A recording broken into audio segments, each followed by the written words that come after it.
So, chair is one of the most important thing which we use nowadays, because most of the time we are sitting, whether we are sitting in the office, or sitting in the residence, or sitting in a vehicle when we are driving.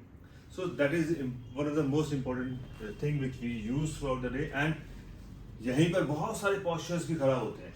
And आज मैं posture पे बात करने वाला हूँ. तो posture के अंदर बेसिकली क्या होता है कि हमारे बैठने का posture बहुत इंपॉर्टेंट है कि हमें बैठना कैसे, काम कैसे करना है, बैठ के भी काम कैसे करना है.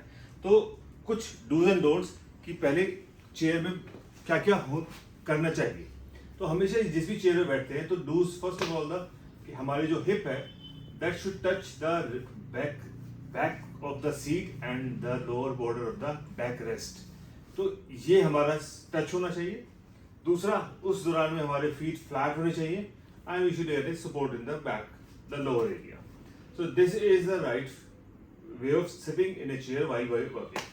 अब अगर हमें काम करते हुए झुकना है तो हमें काम करते हुए इस तरीके से झुकना है, ना कि हमें स्लाउच करना है.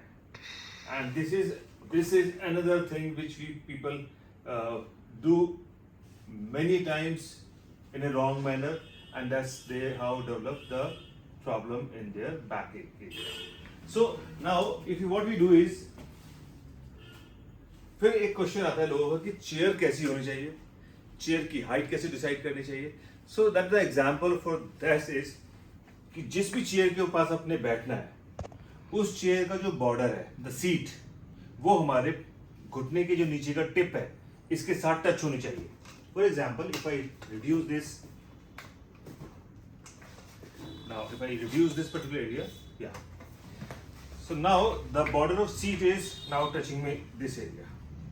So the upper border should touch the knee. That is the first thing. The height of the chair. Now when you are sitting on the seat, तो जो हमारा बॉर्डर है सीट का, जैसे इस चेयर का, स्टूल का जो सीट है वो छोटा है. अदरवाइज जो front border of the seat है वो और हमारे घुटने के अंदर का हिस्सा है उसके अंदर कम से कम 3 या 4 फिंगर का गैप होना चाहिए. This is the most important thing which we need to know कि हमें चेयर कैसी होनी चाहिए या उस पर कैसे काम करना चाहिए, बैठना कैसे चाहिए. तो इस तरीके से हमने चेयर भी डिसाइड कर ली. अब लोग कहते हैं कि बहुत सारा बैठना पड़ता है तो थक जाते हैं, टायर्ड हो जाते हैं. अब उस टायरिंग में भी क्या करना चाहिए? So we can do lot of many exercise while sitting on the chair. तो अब उस चेयर के अंदर फॉर एग्जाम्पल हमने बैठी हुए हैं तो काम करते हुए, कंप्यूटर से काम करते करते we can hold on this and move on this.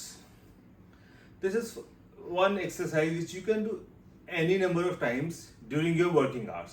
Similarly, you can do this, bringing your elbows over each other and keep doing, relaxing your upper body. Similarly, if we look around this area, we can sit and just rotate it and see.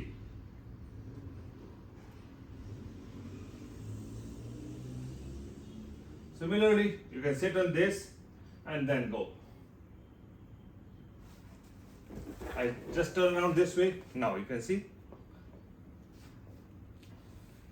These are few exercises which we could do along with this chair while sitting. Similarly, we can stand along with it and then just relax. 1, 2, 1, 2, 1, 2, 1, 2, 1, 2, 1, 2, 1, 2, 1, 2, 1, 2, 1, 2. Similarly, we can take the, होगा कभी कभी chair भी गिरेगी. जब आप अच्छे से करोगे तो चेयर गिरेगी. Right, now you can take it backward. This is similarly 1 2 1 2 1 1 2 1 2 1 2 1 2.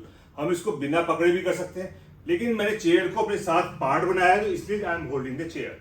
सो इस तरीके से चेयर के लिए क्या डूज एंड डोंट्स होने चाहिए, चेयर की हाइट कैसे डिसाइड करनी चाहिए, चेयर को चूज कैसे करना चाहिए, और चेयर पे क्या क्या एक्सरसाइज कर सकते हैं, ये सब इस वीडियो में आपको मिला. Just do it, follow it up. Thank you.